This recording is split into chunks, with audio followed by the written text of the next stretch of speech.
Hello and welcome to another episode of Future Learners. I am your host, Brett Campbell, Chairman and CEO of Euka Future Learning. And as always, if you can guess it already, I'm joined by my amazing co-host, the founder and head of education, Ellen Brown. How are you, Ellen? I'm great. Thanks, Brett.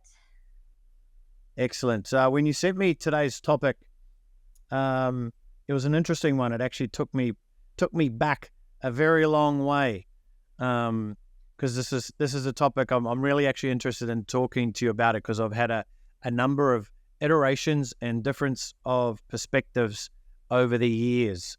So with that being said, before we do get into the episode, thank you so much to everyone who has subscribed to us, whether you're listening on iTunes, Spotify, YouTube, you name it. And again, 23 extra points to those who have dropped a 5-star review. We appreciate your review. And 53 bonus points if you have sent an episode to a friend or family member of yours that you think would also benefit from listening to Future Learners. So, Ellen, how about you set us up? What are we going to be talking about today? We're going to be talking about a bit of a controversial topic, actually. It's handwriting. So something that we've all done and been through at school, and we have very differing opinions now, I think, and people are starting to question, is handwriting something that we really need to spend as much time focusing on as we used to? It's interesting because you can look at everything like that. Look, I said this the other week. I was like, do we even need to learn maths now? Because you can ask your computer, like it used to be you could use your calculator. Now you can literally ask your AI integrated pocket pal, hey, what's 5,000 times 653 divided by 2? And they're like, bang, the answer's there. So it's a very interesting one. But I think handwriting, is a very unique, specific case because handwriting itself is a form of communication, and communication is used everywhere all the time. So let's dig into that. Where are we going to launch handwriting? Yes. Well, look, I've got to say I've been doing a bit of soul searching myself on this one. I had a parent this week who reached out and said, we need extra handwriting sheets. My child's having a bit of trouble with cursive and I want to give him extra. And that's when I began to think to myself, okay, so I wonder about the benefits, of handwriting. I guess it's about starting from the beginning. I guess, we can talk about the benefits and what we actually now know. And that's what I had to do. I actually had to go and do a bit of research and think, well, my gut reaction is we use it seldom.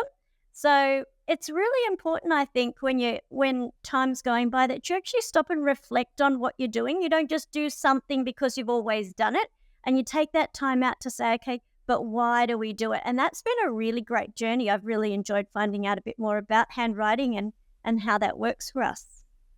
Handwriting's one of, again, many, many topics that as we progress in the digital age, there's many, many things becoming obsolete, and we need to, run what I call the risk-reward ratio over this certain thing and go, is the reward for us to do handwriting and can continue to handwriting going to far outweigh the risk of us, letting it sort of become a byproduct of what has been?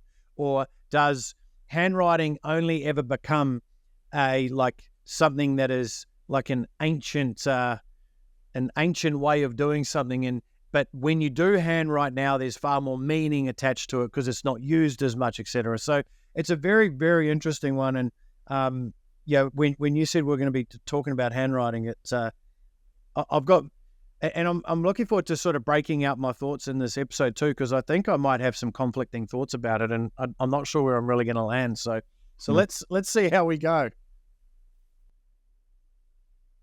So look, the first thing I would say is something that I thought was really interesting that we can jump off with. Finland is considered, the epitome of fantastic forward-thinking education. They obviously still teach handwriting, but they don't teach cursive writing. So they stopped teaching cursive writing in 2016. So printing they'll do, but they won't get on to this next stage of cursive writing. Can you break down cursive writing, please? What is cursive writing for those who are like, what do you mean cursive writing? Well, it's running writing. If you call it running writing or cursive writing, it's where all the letters are joined together. It's supposed to be beautiful. and it's supposed to be fast. But for many people, it's not beautiful or fast, and actually it's quite frustrating.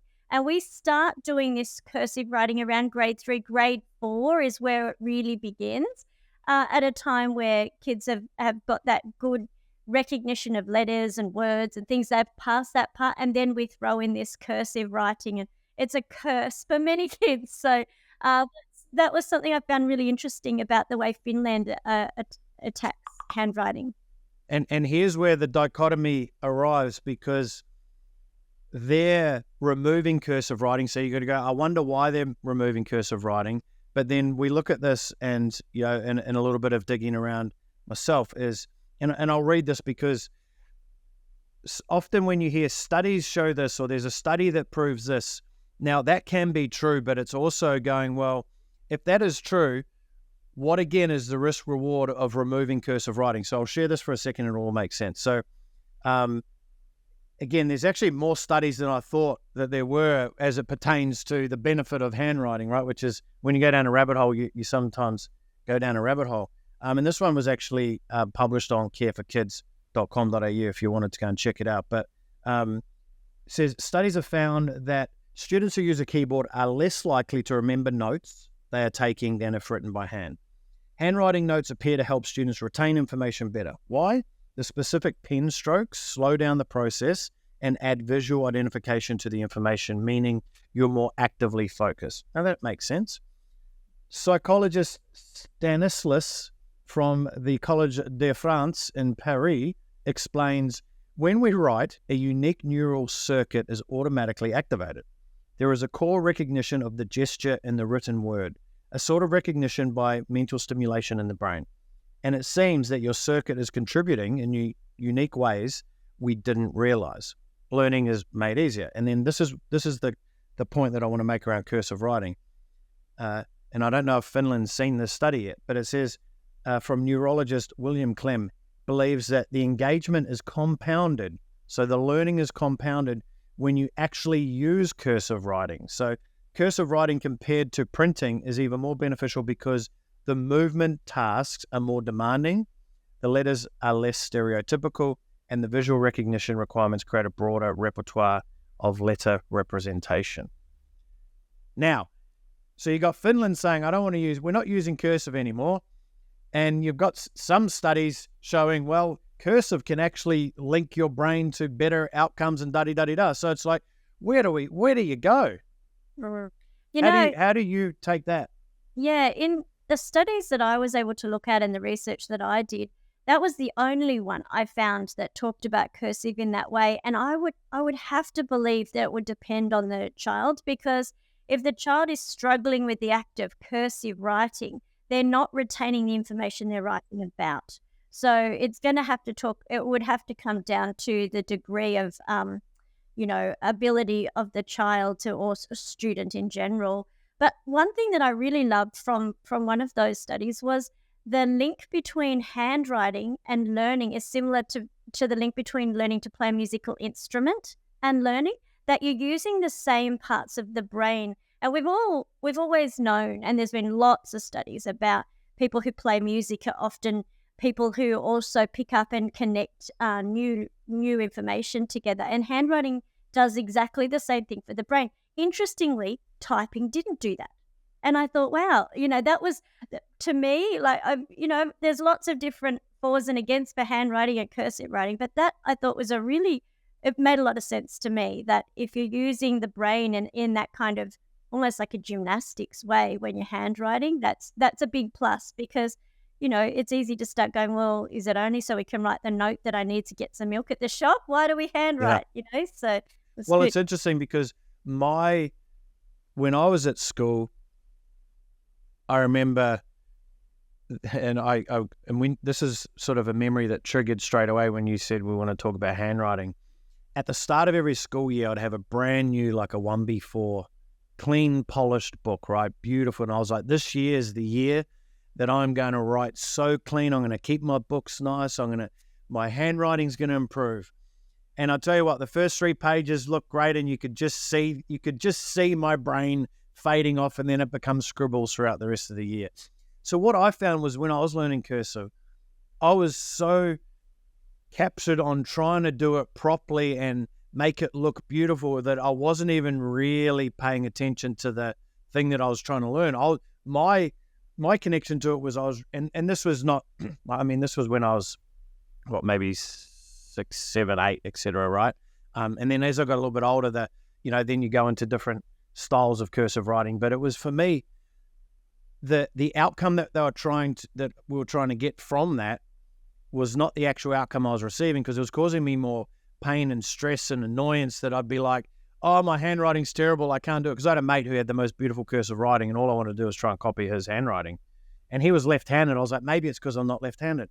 Then I'm trying to practice with my left hand. I'm like, So again, I think you're very right when it says it's very dependent on the child and their ability to be able to, one, have the patience to be, because cursive writing, like, I don't know, again, italic writing, or I'm not sure what it's really called, if it's italics or, we use the italic pen, and there's a specific way of how you can write. It looks beautiful. I mean, that's an art in itself, right? It's literally a skill that you need to learn, that takes time and effort and energy. And handwriting is something that takes time, effort, and energy, right? And because what I've found, the link between handwriting is, especially in this day and age, as we sort of sit here now recording this, is we retain information so quickly, we can't put it down on our paper as fast as we want to move on to the next thing, that we become scribbled by nature, and we're putting down half utilization of what we're putting down, and we'll go back to our notes at the end of something and go, what did I even write there? Right? So I think there's times and places for handwriting, which I want to jump into as well. But let's bring it back to how this, I guess, can and could affect our children if they were to live in a world where there was no such thing as handwriting. Paper was no longer existence. What does that look like? What's your thoughts or theories around that?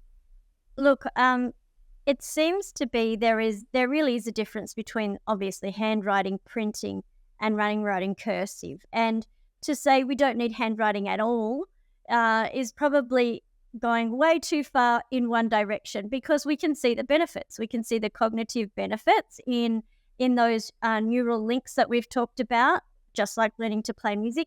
The other thing is, when kids are learning to do handwriting right in the beginning, they're also learning letter recognition. So they're learning, what does an A look like and what does a B look like? And slowing that process down really does help them to understand the actual shape of the letters. So that's a really important thing to do. So to say, okay, we don't need it at all, would be obviously way too far.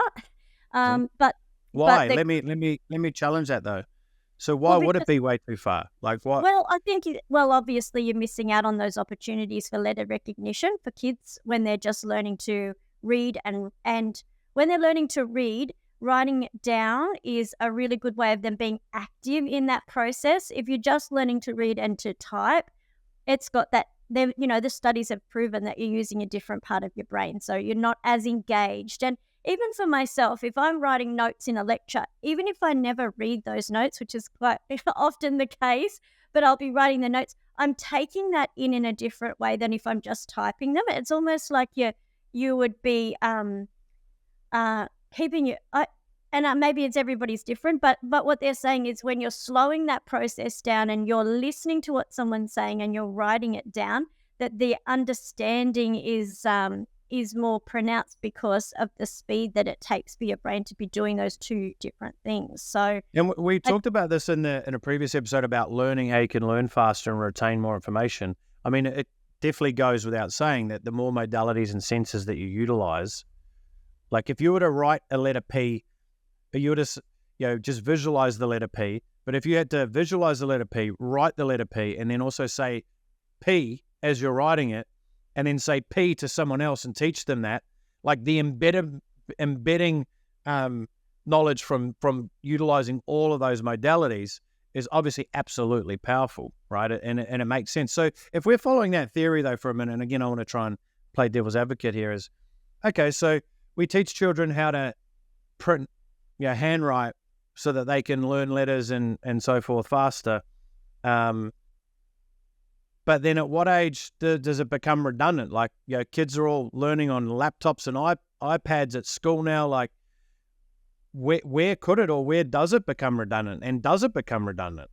Yeah, I don't believe it becomes redundant. I think there's a question, certainly a large question mark on cursive. And, having been a teacher for many years, that's probably an odd thing for me to think. But I really can see that cursive causes for most children more stress than anything else. But it doesn't become redundant because that ability to slow your learning down, to be able to, take in information and to be writing it down is really helpful even in university level. So it really does become an individual thing. There's a lot of young ones that don't write at all, and I'm thinking of, say, one of my sons, his handwriting is not great, and it takes a lot of effort for him, and he learns far better by typing information and reading it, and that is the way he learns better. So like all things in learning, we can't just say everybody should do the same thing, and that's exactly why a lot of people decide to exit that mainstream system where we all have to do the same thing at the same time.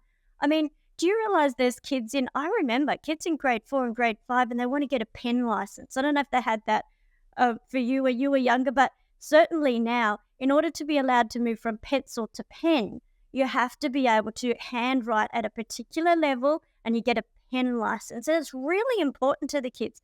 Now, some kids just do not have the fine motor skills or, the ability or even the patience, the time to be able to write, so beautifully and perfectly. And they're the only one left in the class without a pen license. Like the self-esteem that, jolt that happens from something like that, where we are all different.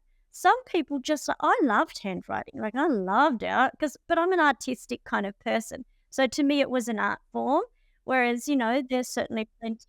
It's a means to an end for lots of students. And so I think, there's a big question mark there on cursive. And just really, at the end of the day, it does really come down to this personal choice. But I think the importance of learning handwriting in the younger years is about fine motor skills. It is about an improvement in spelling and grammar because of the slowed process. So there's some really important benefits of handwriting in general. Yeah, well, let's talk about, because you said the slowed process. I want to share, this is where I benefit greatly with handwriting.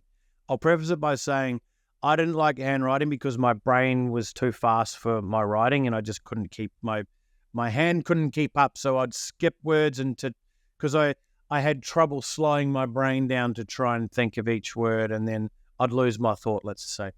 But this was a technique I actually learned from one of my early mentors, probably about 15, 16 years ago, when I was going on self-discovery of, Brett Campbell and trying to figure out the world and all of those variables. And he taught me this skill, which I've now taught to thousands of people, which, when you do it and you actually apply it, it's quite transformative. And it's called left-hand, right-hand writing. And it's the ability to basically self-coach yourself and the ability to tap into, your slowed down version of your brain so you can actually get the answers that you're looking for, which is very, very powerful. And I'll just talk about it high level here without going into the in-depths, but you'll get the framework of it. So you'd have a full page, you draw a line down the center of the page, and on the right-hand side of the page, in the right-hand column, you would write a question with your right hand, or the hand that you are best utilize. So if you're right-handed, you'd use right. So I'd write down a question. Let's say I wanted to know, like I was stuck, and I was like, should I go to the gym today? Let's just say it was that, and I didn't know if I wanted to go to the gym today. And I'm like, you know what do I really want? And then I would write down, I'd go, do I want to go to the gym today? And then I'd put the pen in my left hand, and I'd have to go to the left column, and I'd write the answer with my left hand. And if you've never written with your left hand, it's slow, and it's forcing you to truly slow down. And it's a very, if it's the first time you've ever done it, it's quite a painful exercise if you don't have the wherewithal to push through it. But you'd answer the question and it'd be like, I don't know, I can't really be bothered. And then on your right hand, you go, why can't you be bothered? Oh, well, I got up at 4 a.m. today, and you try and keep your answers short because you know you're writing with your left hand. And you're like, but over time, and as you start having this dialogue with yourself, you'll actually, your left side, your left hand will actually end up prompting, the real reason, or it might go, get off your butt, lazy, get to the gym, Brett. It might be, and I'm like, it slowed my brain down, allowed me time to have that conversation and seek an answer that, I knew was sort of sitting under all the excuses or this or that. But the premise there is that could never be done on a typewriter. That could never be done on a computer. It has to be done with the engagement of your body, right? So that's a really powerful exercise that can help in many, many, many ways in itself. So I definitely am an advocate of handwriting to a degree, and it's an interesting one of, is it you just use it in the early years to teach, but then you're like, well, hey, here's a computer. Welcome to a computer. You've learned letters, But the question then, though, Ellen, that I'll have is, what if a child, though, never did handwriting? I mean, I'd love to see some studies on that. If students who never even had a pen and paper, but they've learned how to spell through digital activities or looking at videos, or they participated in some way, shape, or form, like with or even on the keyboard. It's just a different way of learning, right? Yeah, it does make me laugh, and I kind of wonder whether, like, 20 years from now, somebody will watch this, and it's like people who are saying, you shouldn't watch television or you shouldn't listen to the radio because, so things will probably change. That's right. So things have probably changed a lot, and it's hard to know what the future holds. And I guess, education will continue to change as it is, and we've seen that in Finland as well. But when I went in, I thought, okay, what are people saying about why we shouldn't do handwriting, and where are the negatives that are coming in from that? And really what it came down to, and what they kept saying, is the time used to spend on handwriting could be spent on other things. That was it really came down to time and money, which I thought was kind of a funny reason, to be against something. But I think, to say the time that you're using to be handwriting could be used on skills that are more useful, like touch typing, which interestingly isn't in the curriculum. Don't you think that odd? Like, I think touch typing is something that you think kids would be really benefiting from if we're going to make them sit there with their lined paper and get their letters just the right height and just the right, you'd think that touch typing would be something that we'd say, right, everyone in third grade needs to learn that. So, but when it comes down to saying, well, that's the negatives, it really can't say the negatives outweigh the positives. There's too many positives in the learning to write process. It's just like saying, should you do yoga and be flexible? Well, of course, you're going to be more healthy. Should you do handwriting? Well, of course, your brain's going to be more functional. You're going to be able to process information in a better way, and it's good for you. So in that way, I don't think there's much of a conversation. It really comes down to how much effort and time that you put in, and when is good enough for your child, I suppose. I think it'd be really interesting to run a survey, and let's run one right now to you, the listener, as the parent, and with your current understanding, and try and extract everything that we've said and put it to the side for a minute and just go into this as if you hadn't listened to this episode so far. What would your answer be if I said, do you think handwriting is useful?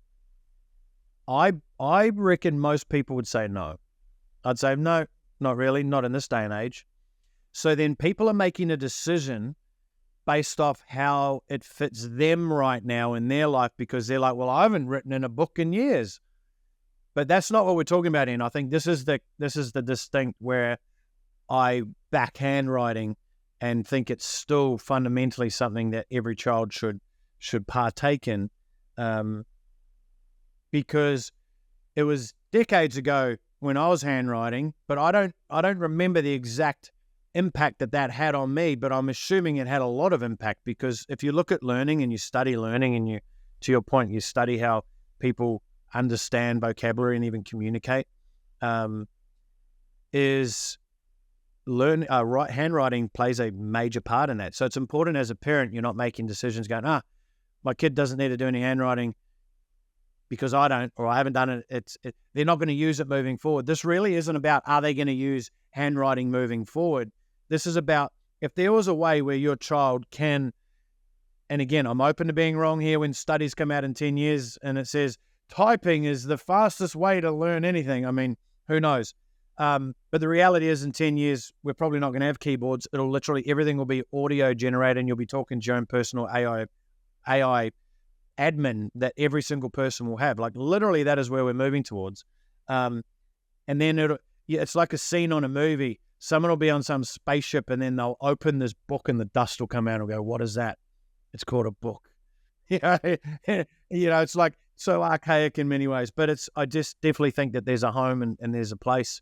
And it's important for us as parents to realize that whilst we don't use handwriting right now, like I've got a diary here that every so often, sometimes I even wonder why I even scribble notes, because it's like, I do it more so now as a placeholder to get something out of my head, not what I used to think I'd write for. Like I went to my first ever seminar and I'm trying to write everything that this person is saying. Then I got home and I'm trying to read my notes, didn't understand my notes, and I didn't understand what the person said because I couldn't take it in because I was too busy trying to write it down. And it was just like, wow, this has caused too much chaos for me. But there's really good use cases of when we should use handwriting, and when maybe it's debatable whether or not we should or not as well.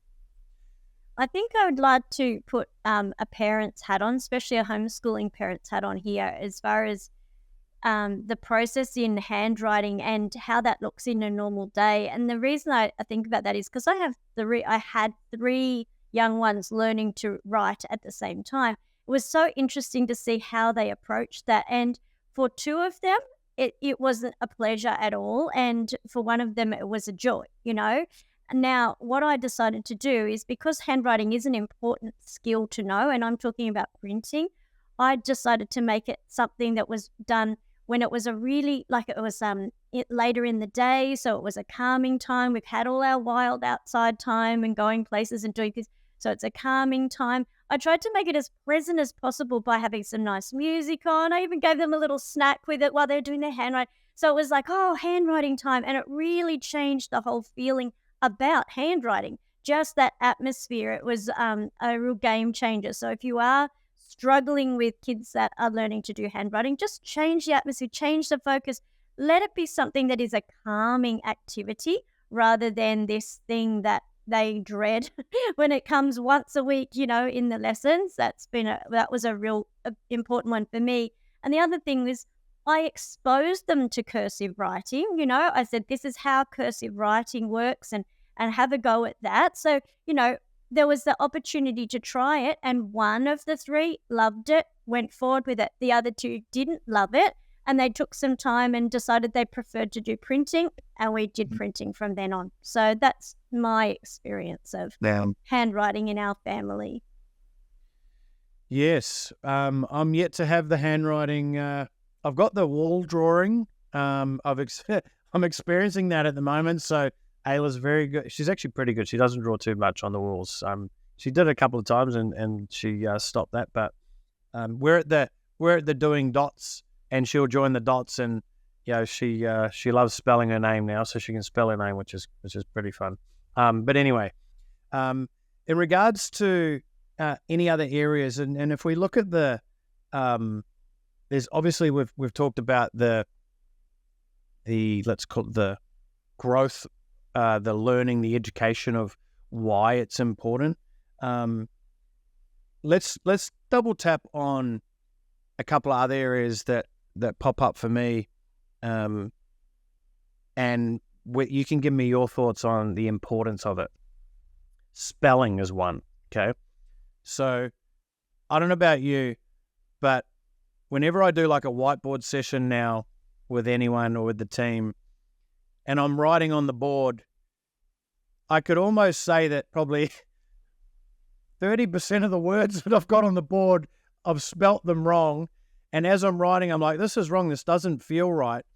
But because spell check, and I say Microsoft Word in the early days is, and even now Gmail and all these things, the fact that it auto-corrects your spelling errors, it's teaching you, it's enabling you to be a very poor speller. Now, do you see any value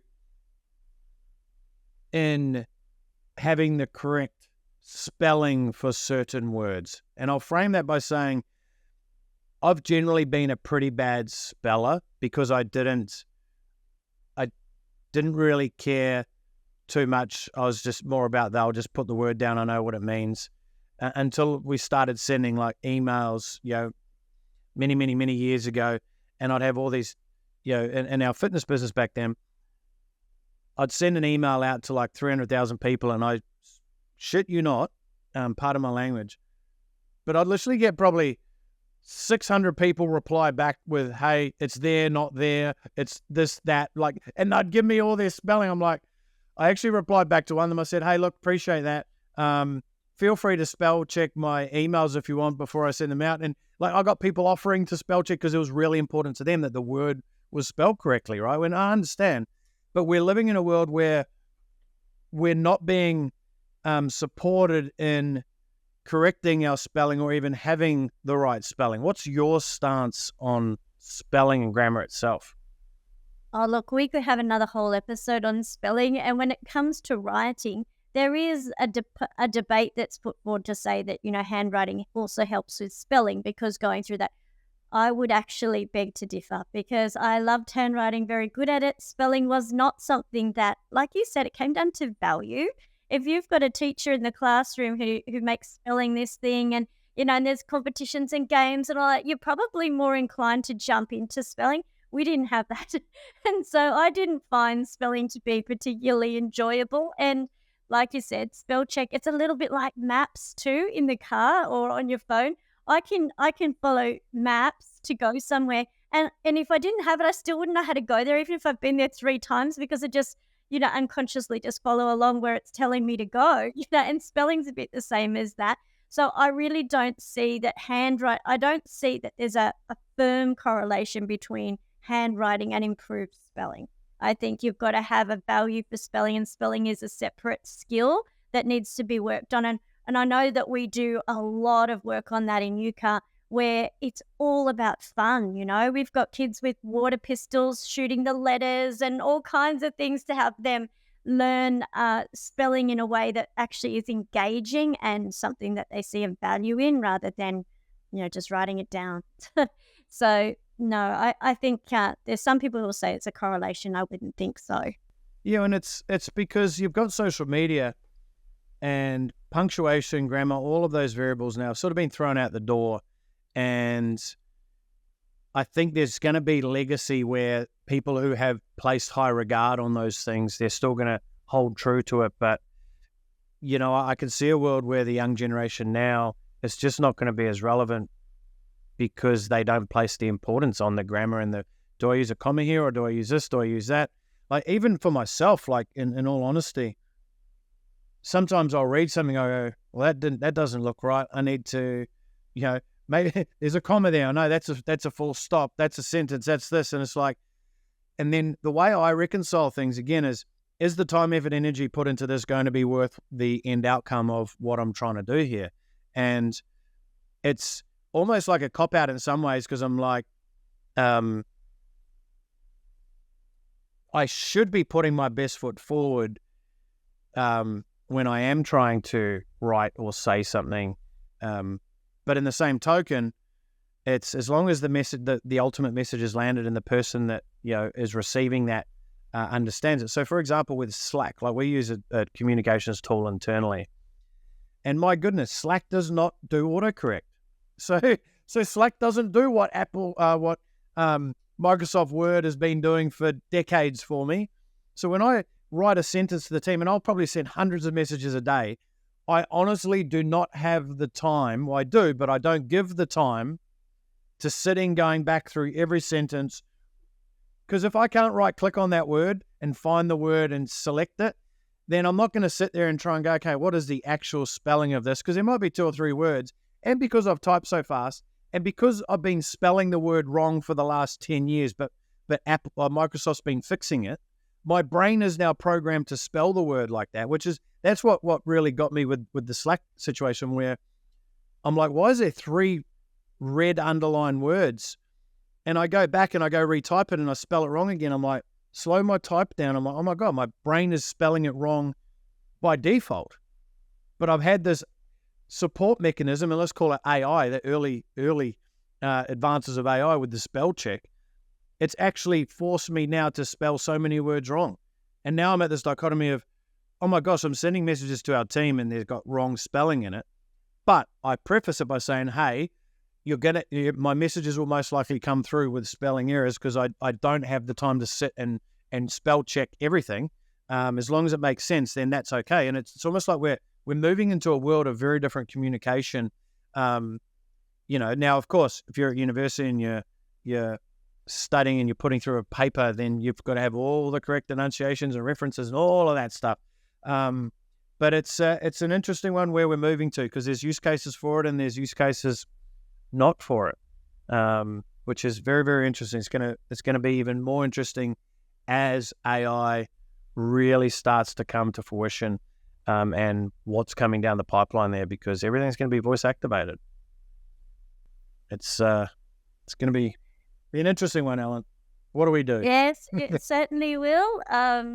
But I guess, look, if we're coming back to handwriting and spelling, for example, or handwriting and grammar, as the kids have learnt to do those basic letters and then they've learnt to do basic words and things like that, it's quite common for our handwriting to include sentences which have grammar in them and things. And that is, it's a great way of really consolidating things that they're learning in grammar and English as a subject. So it is really good to be able to do that and use it for their spelling words as well. It's just going to all come down to making sure that, if a child is struggling with their cursive writing and they're writing their spelling words, you can just absolutely forget that they're going to learn their spelling words that way. You're going to have to say to yourself, make some decisions about how you want your child to learn and what works for your child. I suppose they're two different things sometimes too.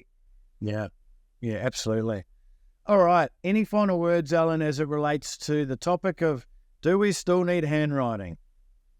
I think it's pretty clear we do need handwriting. I think we've got some really good things to hang on to as to why it's beneficial for us, for our kids. And they'll ask the question, so get yourself ready to be able to answer that. It's actually like brain gymnastics. It helps your brain to be able to function well and to learn well. So that's a really good thing. But the one thing I would say is, don't let it be a punishment. You're going to have to think about how you present handwriting as a lesson each week and how you encourage kids, and whether you as a parent decide to move on to cursive, keep them going on that if they're struggling, or whether you don't. There's a choice, and that's something that's very unique when you're homeschooling. You've got a choice. So. And just to double tap on that quickly is, I believe, and I've talked about this at nauseum on lots of episodes, is help your child understand why handwriting is even important, and why writing is important, and why words are important, and how that links back to what I will stand here today and say the most important skill that any person, any human can learn is communication.